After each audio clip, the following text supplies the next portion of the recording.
Hoy nos encontramos en el 10º conversatorio sobre artes y derechos humanos.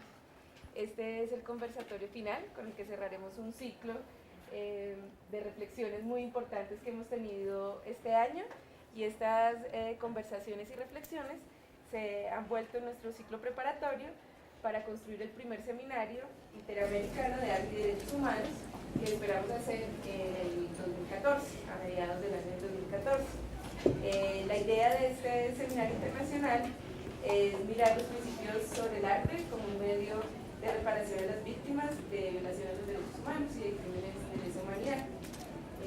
Decir que durante estos 10 conversatorios hemos hablado, participado y hemos tenido como invitados personas y organizaciones que vienen desde distintos lugares. Hemos tenido organizaciones de derechos humanos, organizaciones de víctimas de crímenes de Estado. También hemos contado con una participación de distintos académicos, así como hemos contado con la participación de fiscales y de distintas personas de la rama judicial. Nuestra pregunta inicial ha sido cómo nos enfrentamos, cómo desarrollamos aquellas sentencias en donde existen dentro de sus sentencias ítems que hablan de la reparación simbólica, de la construcción, por ejemplo, de monumentos, de memoriales. ¿Esto qué significa y cómo puede llegar a ser reparación? Asimismo, dentro de las distintas reflexiones, la gente ha hablado del papel que el arte cumple en los procesos de derechos humanos. Entonces, por ejemplo, hemos encontrado opiniones y procesos que nos dicen que más que buscar o que tener el arte como un objetivo para la reparación, digamos, las víctimas buscan más reivindicar sus derechos, construir una forma de resistencia a través del arte. Otra gente ha dicho pues que es una herramienta sobre todo para la memoria, para no olvidar, para poder comunicarse con la sociedad, para poder comunicar, digamos, las experiencias fuertes y límites de vulneración de los derechos humanos. Pero también ha surgido una pregunta constante y una dimensión, digamos, sobre la cual se habla de arte. Y la pregunta es, ¿el arte puede aportar para la construcción de la reconciliación en un país que ha vivido un contexto de larga duración? Esta pregunta para nosotros ha sido compleja, digamos, no tiene una única respuesta, porque además nos hemos dado cuenta que el concepto de reconciliación tampoco hay un consenso sobre él. Se puede tomar desde muy distintas perspectivas, pero sobre todo en el sentido común existe una perspectiva, si se quiere, cristiana de la reconciliación. Y entonces aquí pues la idea de hoy es abrir la conversación, digamos, el debate sobre qué significa reconciliación en torno a procesos de derechos humanos, de violación, de graves violaciones de los derechos humanos, y sobre todo en el marco de la reparación simbólica. Cuando hablamos de reparación simbólica también estamos hablando de reconciliación, no estamos hablando de reconciliación. Los conversatorios pues casi siempre tienen 3 fases. La primera es, pues en este caso contaremos con la exposición de Yolanda Sierra, profesora de la Universidad del Externado, donde tendrá pues, o presentará entonces algunas reflexiones frente al arte y su relación con los derechos humanos. Luego tendremos la presentación del profesor Felipe Prieto, en donde nos hablará pues del tema de hoy, que es la reconciliación. Aquiles, el punto cero de la reconciliación. Y por último tenemos la tercera etapa, que es la etapa de conversación con todos ustedes, para que dialoguemos, conversemos y pues entre todos socialicemos nuestras inquietudes y darles propuestas frente al tema. Entonces, sin más, pues le daría la palabra a Yolanda. Gracias. Bueno, buenas tardes. En primer lugar, les doy la bienvenida en nombre del Departamento de Derecho Constitucional y de una línea nueva que tenemos en el departamento, que es la línea de Derecho, Arte y Cultura. Digamos que estamos estrenando este logo, y entonces hoy es la inauguración de este logo, y justamente el objetivo fundamental de la línea es analizar los nexos que existen entre el derecho, el arte y la cultura. Ahora mismo estamos dedicados justamente a reflexionar sobre el papel del arte en relación con la reparación simbólica, que es, digamos, el tema que ha ocupado los conversatorios y que ocupará el tema central del seminario que estamos preparando dentro de un año. Yo voy a hablar fundamentalmente de las relaciones que hemos encontrado en el tema del arte y los derechos humanos. pero quisiera, digamos, detenerme un instante acá en este término reparación simbólica, digamos, sobre todo para los que no son abogados, y ustedes saben que la reparación, digamos, tiene 4 elementos fundamentales de acuerdo a la jurisprudencia de la Corte. En primer lugar, está la reparación, digamos, cuando relacionada con el daño y un perjuicio que se ha causado. La primera reparación es la restitución del derecho. Digamos, en algunos casos no se puede restituir el derecho, por ejemplo, cuando se ha perdido la vida no se puede restituir el derecho, pero en algunos otros casos la restitución sí se puede dar, por ejemplo, cuando se ha usurpado la personería jurídica de un partido, por ejemplo. Después viene otro nivel de reparación, que es la reparación económica, digamos que sobre todo, digamos, se ha denominado indemnización económica, y digamos, existe otro grado, que es la rehabilitación mental o física, digamos que tiene otras características distintas, y en cuarto lugar existe la reparación simbólica. Digamos que estos 4 elementos de la reparación es lo que constituyen la reparación integral. Entonces nos vamos a detener hoy de manera particular en la reparación simbólica. Este término, reparación simbólica, la Corte Interamericana lo ha desarrollado de muchas maneras. Digamos, se considera por parte de la jurisprudencia que hay 14 maneras de desarrollar la reparación simbólica. Algunos han considerado, por ejemplo, que la sentencia misma es una forma de reparación simbólica, en otros casos la publicación de la sentencia, en otros casos el perdón público, en otros casos las disculpas públicas, en otro caso la denominación de un colegio, la denominación de una calle, etcétera. Entonces el tema de la reparación simbólica tiene más o menos unas 12, 14 formas de concretarse que han sido muy criticadas, porque por ejemplo se ha considerado también que reformar leyes internas de un Estado son parte de la reparación simbólica. Y una de esas, que es el objeto fundamental de nuestra reflexión, son las obras de arte, o como lo ha denominado generalmente la Corte, monumentos y obras de arte para conmemorar a las víctimas de violación a los derechos humanos, que es nuestro tema de hoy. Entonces estamos, digamos, en el campo de la reparación, específicamente en el campo de la reparación simbólica, por una parte. Y por otra parte, nuestro tema está centrado también en el marco interamericano de derechos humanos. Digamos, ustedes también saben que todo el sistema universal de derechos humanos tiene el sistema europeo de derechos humanos, el sistema interamericano, el sistema africano y, digamos, de alguna manera la Carta Árabe de Derechos Humanos. Entonces estamos aquí en el marco del sistema interamericano y en el marco de la reparación simbólica. Digamos, esta obra que ustedes ven acá es lo que se denomina un ejercicio de metaficción alrededor de la violencia. Es una obra de Miguel Ángel Rojas, y la metaficción es sobre la obra de Miguel Ángel, el artista italiano, y tiene una cosa en particular que es el objetivo fundamental de la obra, y es que la obra es un soldado. Entonces, digamos, es un ser humano sin uniforme, que ha perdido su pierna en un campo de una mina antipersonal.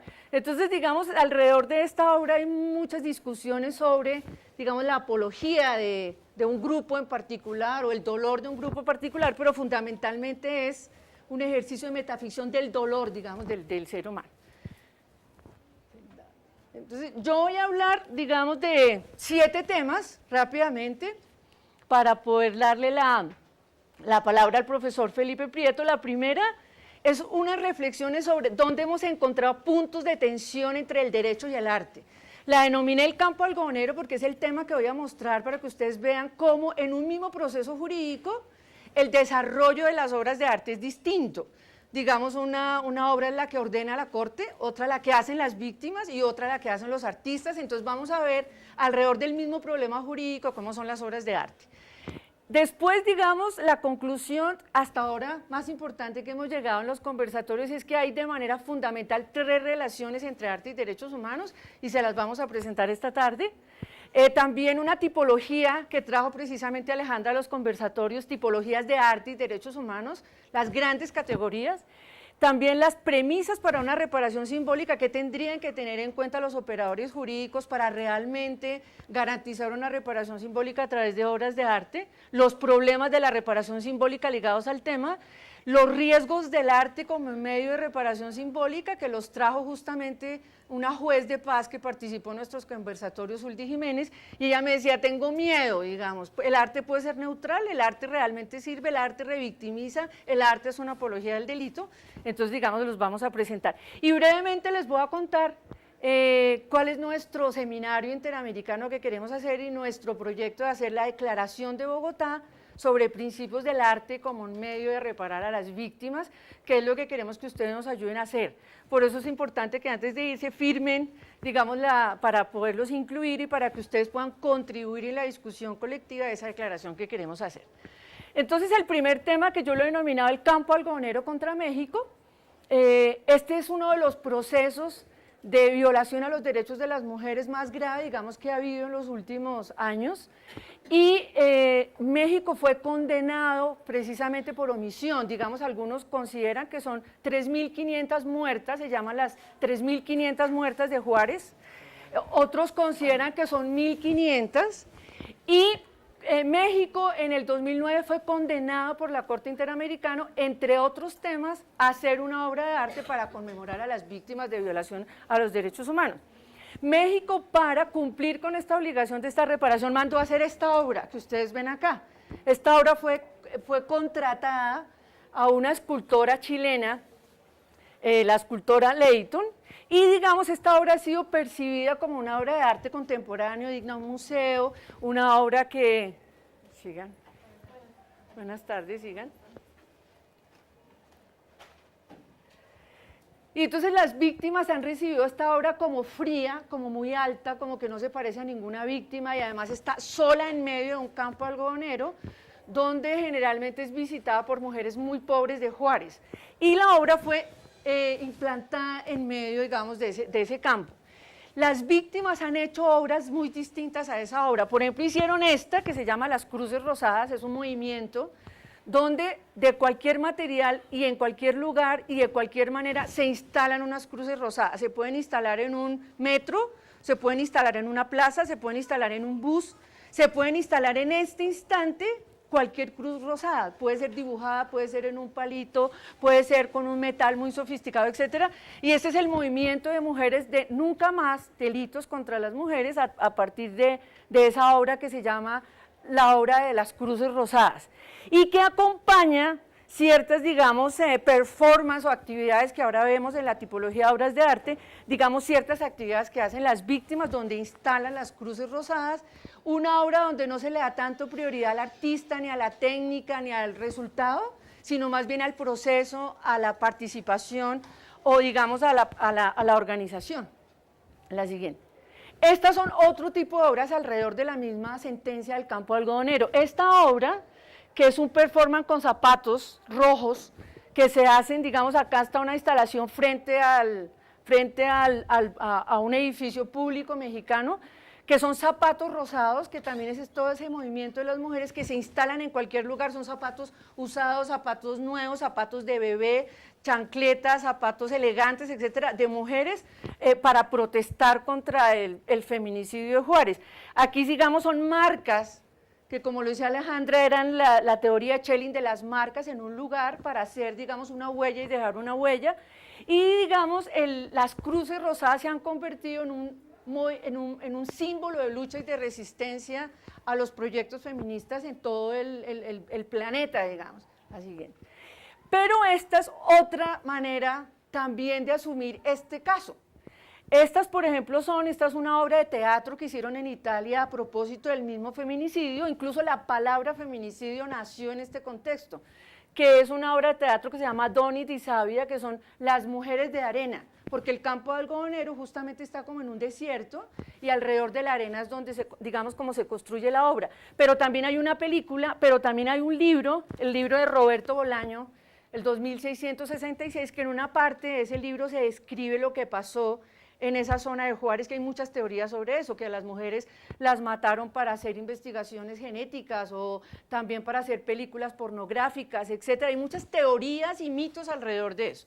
Pero también está, por ejemplo, esta fotografía de Virginia Serrano Olivo, que es lo que se considera, digamos, en el arte la pornomiseria, digamos, fotografías que se toman en el momento, digamos, se solazan con el dolor y se quedan ahí, en el dolor de las víctimas y no pasa, digamos, es como un amarillismo del dolor, digamos. La siguiente. También traje esta obra, digamos, entonces en las obras anteriores ustedes pueden ver que el mismo problema jurídico es visto por las víctimas, por los artistas y por las cortes de una manera distinta, y la manera como se aborda la obra de arte es distinta y el papel que tiene la obra es distinta. Esta obra, que es El ojo que llora de Lima, que está en el Perú, también muestra una serie de conflictos que hay entre el arte y el derecho. Esta obra que ustedes ven aquí es una obra que promovieron las propias víctimas, está en Lima, se llama El ojo que llora y está hecha, estos círculos que ustedes ven están hechos con estas piedritas, y estas piedritas tienen marcado el nombre de las víctimas, digamos, fue un monumento que hicieron las propias víctimas, y que se recogió en una sentencia que se llama la sentencia de Barrios Altos contra Perú. Posteriormente a esa obra, en otro proceso que se llama contra el penal Castro Castro, un grupo entró y mató a un grupo de guerrilleros de esa cárcel, y en la sentencia de la Corte, consideró la Corte que como ya existía este monumento, se podían incluir en estas piedritas los nombres de los guerrilleros muertos en ese penal. Y hubo un gran movimiento en contra porque las víctimas consideran que aquí hay solamente víctimas civiles, no víctimas incluidas en un grupo político, etcétera, y entonces dijeron que no permitían compartir su espacio simbólico con grupos que estaban dentro del, digamos, de un conflicto al que no pertenecían. Mientras que después en otra sentencia, que se llama La Cantuta, contra el Perú también, que es un grupo que entra a una universidad, saca a 2 estudiantes con su profesor, los matan y los entierran en un lugar en Perú que se llama La Cantuta. Eran, en este caso, estudiantes civiles, y las víctimas de este monumento consideraron que ellos sí podían entrar, digamos. Y así como estos casos, hay varias sentencias de la Corte Interamericana. Nosotros acá en la universidad hemos encontrado 22 casos donde hay unas tensiones muy fuertes entre las decisiones que toman los operadores jurídicos y la manera como las víctimas y los artistas, digamos, tramitan su dolor a través de las obras de arte. Ah, bien. Mire, esta obra, El monumento que llora ahí, está pintada de naranja justamente porque por las luchas que se generaron y las contradicciones que se generaron con el monumento, todos los problemas jurídicos, digamos, que se van tramitando en los estrados políticos y judiciales, se ven aquí reflejados en esta obra de Lima, que es muy interesante desde ese punto de vista, cómo el arte va recogiendo ciertos conflictos que hay, digamos, en el campo jurídico y en el campo político. Este es un ejemplo, digamos, hay varios, digamos que es uno de los temas que vamos a tratar en el seminario, vamos a publicar un trabajo que estamos haciendo acá en la universidad sobre eso. Son, digamos, ejemplos de cómo pueden ver ustedes la decisión de la Corte para usar las obras de arte en el sistema interamericano. Entonces, por ejemplo, este es el caso de los 19 comerciantes contra Colombia. Colombia fue condenado y el resultado es una escultura olvidada que digamos que se ha percibido también como fría, triste, dura y lejana, digamos. Esta es la sentencia de la solución amistosa de Villatina contra Colombia, que también fue la muerte de 12 niños, donde también el escultor reprodujo los 12 niños, y esta que es Mapiripán, que está en un lugar, digamos, muy dejado y, digamos, muy abandonado. Estos ejemplos que ustedes ven arriba les muestran a ustedes cuál es el tipo de obras de arte que ordena la Corte Interamericana de Derechos Humanos y que reproducen de alguna manera los 24 países que forman parte del sistema. Y podríamos decir obras cerradas, conservadoras, clásicas, etcétera, que en cierto modo no han entendido o no han podido ver las obras que hacen las víctimas y las obras que hacen los artistas, digamos, que son como las que están abajo, digamos, paralelamente a estas obras que ordena la Corte. Están otros ejemplos colombianos, hay muchos.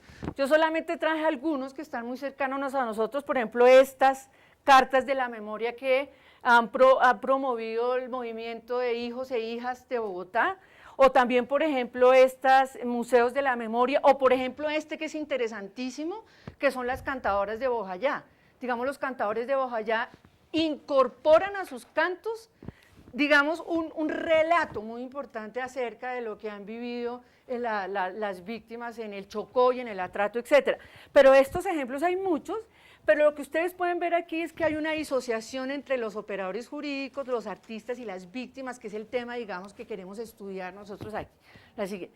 Pero también hay temas muy conflictivos. Por ejemplo, esta escultura, que la hizo Alfredo Torres, es una escultura que prácticamente es un monumento a los paramilitares. De hecho, Castaño en su libro considera que esta es la memoria de lo que han hecho los paramilitares en Colombia, digamos, un monumento muy conflictivo. Digamos que incluso movimientos han pedido que este monumento se elimine porque justamente es, digamos, como una apología a un grupo paramilitar, digámoslo así. Y este que era, digamos, el inicio de nuestra reflexión, que es la obra de Miguel Ángel Maldonado. Entonces, digamos, con estas obras, solamente, digamos, para introducir el tema, lo que nosotros hemos encontrado es 3 relaciones fundamentales entre el arte y los derechos humanos, dependiendo del sujeto que produce la obra o que la ordena la obra. La primera es, ¿para qué las víctimas hacen obras de arte?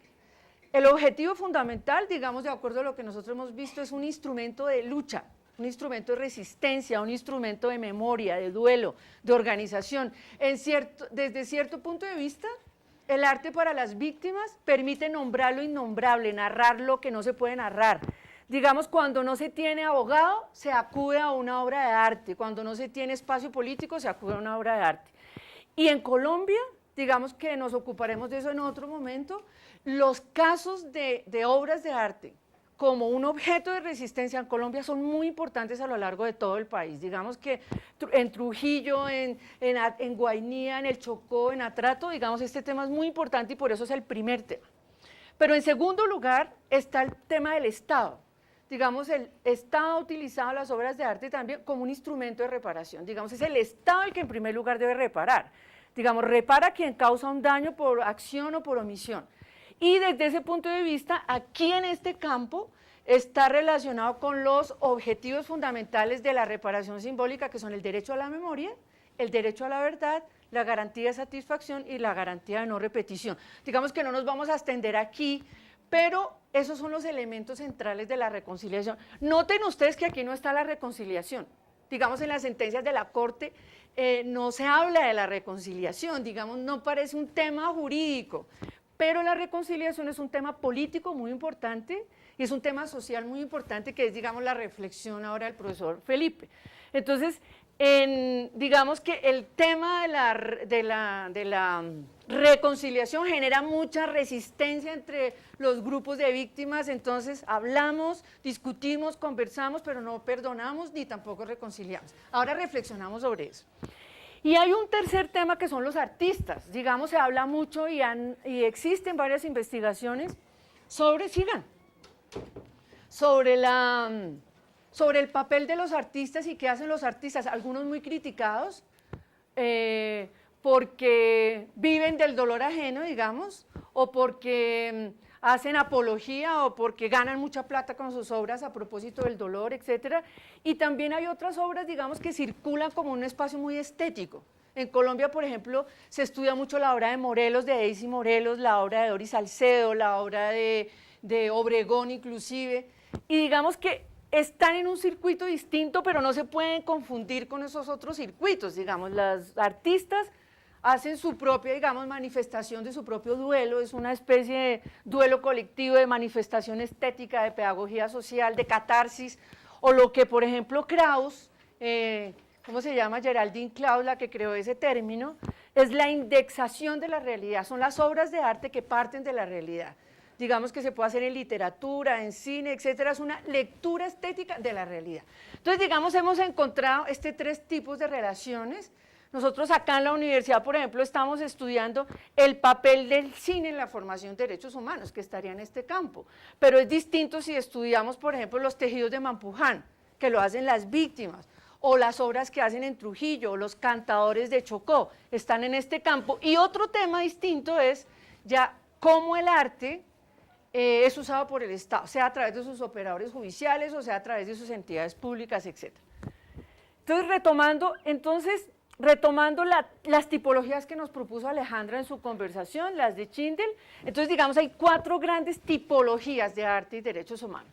Una primera son sitios testimoniales, que son los lugares donde ocurrieron los hechos, digamos. Por ejemplo, en Bogotá, a nosotros nos falta ahí, en Bogotá hay 752 culturas en el espacio público de todo tipo.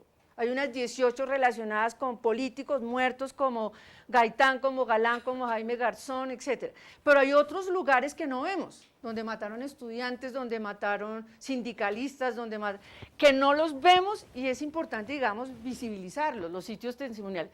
Hay otros que son los monumentos y memoriales, que son las estatuas clásicas o son, por ejemplo, los lugares de recordación como el Ojo que Llora del Perú o como Trujillo en Colombia. Hay también marcas territoriales, que es lo que Alejandra nos decía en un conversatorio de Benjamín, son como relámpagos de luz intensa que nos ayudan a ver un fenómeno que no está estático, sino es, por ejemplo, cuando alguien se toma una calle y hace ver algo que es invisible, digamos, son relámpagos de luz, nos decías tú. Y también está muy relacionado con el patrimonio cultural. ¿Por qué razón? Porque en el caso de violación a los derechos humanos hay una ruptura muy grave del patrimonio cultural y en los procesos, digamos, estéticos de paso se recupera el patrimonio cultural. Sobre esto es muy interesante las investigaciones sobre patrimonio inmaterial, como los cantadores de Chocó, digamos, y otras prácticas que se pierden de cocinas, de construcciones, etc. Y entonces nosotros, ¿qué es lo que hemos pensado? ¿Por qué es, digamos, tan importante esto? Necesitamos poner en diálogo estos tres campos, el campo de las artistas, el campo de las víctimas y el campo jurídico que nosotros hemos encontrado que está separado. ¿Qué se requeriría para que la obra de arte cumpliera, digamos, cabalmente con una reparación simbólica? Pensamos que 4 temas. En primer lugar, tiene que existir participación de las víctimas, digamos, y las cortes hacen una obra con una cotización, como en el caso de la solución amistosa de Villatina. Le pidieron 3 cotizaciones a 3 artistas y hicieron la escultura. Pero si no son las víctimas las que definen, las que planean, las que construyen la obra, no puede garantizar la reparación simbólica. Digamos, es un asunto de artistas. También se debe, digamos, privilegiar el proceso y no el resultado, el proceso y no el objeto. La reflexión de larga duración y no de corta duración, no es un contrato, es un proceso, digamos, para recuperar la memoria. También debe haber una garantía y reparación desde el Estado, es decir, el Estado es el que debe promover la obra, pero las víctimas tienen que garantizar su independencia, su libertad, etc. Y también debe quedar claro quién es el victimario, digamos, quién es el responsable para contribuir a la verdad y contribuir a la memoria. Y por otra parte, debe, digamos, como propenderse porque la víctima no quede sola. Es decir, lo que le pasa a la víctima no puede tramitarse con soledad, es un problema del colectivo, no de un individuo. Entonces, digamos, las obras por lo menos deben tener estas 4 características para que contribuyan de verdad a la reparación simbólica. Ahora, retomo los 4 grandes, digamos, problemas o preocupaciones de la juez de paz, Uldi Jiménez, que nos acompañó en un conversatorio, y ella decía lo siguiente: yo creo que hay una desarticulación entre víctimas, artistas y operadores jurídicos. Digamos, los abogados no están formados en un término como performance, en arte contemporáneo, digamos, no pueden. ¿Cómo escribo esa sentencia?, nos decía la juez Uldi. ¿Cómo ordeno esa sentencia? Si mi referente es la Corte Interamericana, ¿cómo la escribo? Entonces hay una desarticulación. Pero también hay un tema y es como una frustración por falta de reparación integral, es decir, cómo hacer para que el símbolo esté, digamos, en compatibilidad con la verdad, con la justicia, con los procesos judiciales, etcétera. Digamos, en un país donde no se puede garantizar el 100% de la indemnización ni el 100% de los procesos judiciales, entonces, digamos, eso genera como una frustración y un escepticismo. Pero por otra parte, nosotros en Colombia particularmente no somos como Argentina un conflicto acabado, estamos en medio del conflicto. Entonces, ¿cómo hacer una obra de arte con un proceso incluido, con víctimas incluidas, en un país donde se siguen cometiendo violaciones, digamos, a los derechos humanos? Y por otro lado, está la dificultad de la concurrencia entre el símbolo, la palabra, la acción, la legitimidad política y la concurrencia de los otros factores. Bien. Ahora, el riesgo de la reparación simbólica también, ¿no? Que la obra de arte puede revictimizar nuevamente, puede hacerle una apología al delito, como en el caso que vimos de la escultura de Alfredo Torres. puede afectar a terceros, por ejemplo a los hijos o a los descendientes del victimario. Puede estar completamente descontextualizada también, porque a veces las víctimas no conocen bien los procesos, etc. Y también puede haber como una cosificación, es decir, solamente incorporarse al objeto o al relato, digamos, como una manifestación de un artista, pero no incorporar a las víctimas. Digamos, hasta aquí son las reflexiones que, digamos, yo condenso de los conversatorios que hemos tenido y, digamos, este es el punto de partida de nuestras, digamos, de los trabajos que estamos haciendo en la universidad y del propio conversatorio, ¿sí? Entonces, no sé, hasta aquí serían mis reflexiones. Solamente les quiero decir que nosotros, a partir de estas reflexiones, vamos a organizar nuestro seminario interamericano en el sentido de que son